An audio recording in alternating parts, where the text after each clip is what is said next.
Good afternoon, guys. I'm going to explain the concept on how to drive a stick or a manual transmission. First, you want to get inside the vehicle. Secondly, you want to make sure the car is in neutral.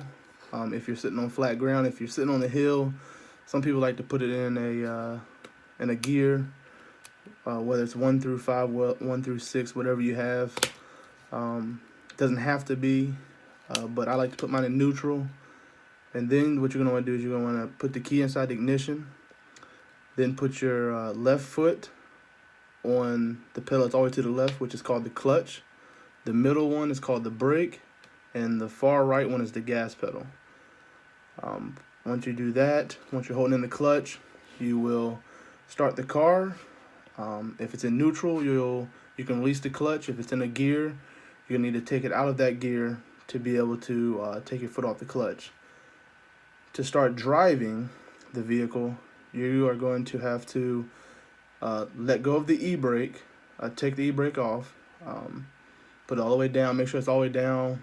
Most cars, it identifies and lets you know that the parking brake is on or there's a brake on. You'll make sure that's off. Then you'll put it in first gear, and you'll slowly let off the clutch at the same time that you're basically going from brake to gas. But what you're waiting on is you're waiting for you to feel a little pull. Once you start feeling the pull, that's when you can let go of the brake and press on the gas. It's really tricky on going up hills if you're new to it, so I would definitely say practice that.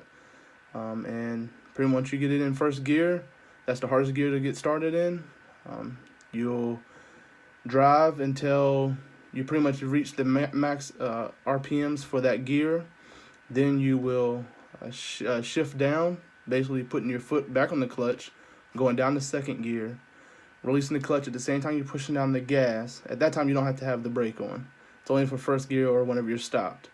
Then you'll put in second gear, and you'll do the same thing all the way up to fifth or sixth, whatever you have. And then whenever you stop, you're going to want to put it in neutral. And that's the concept on how to drive a stick.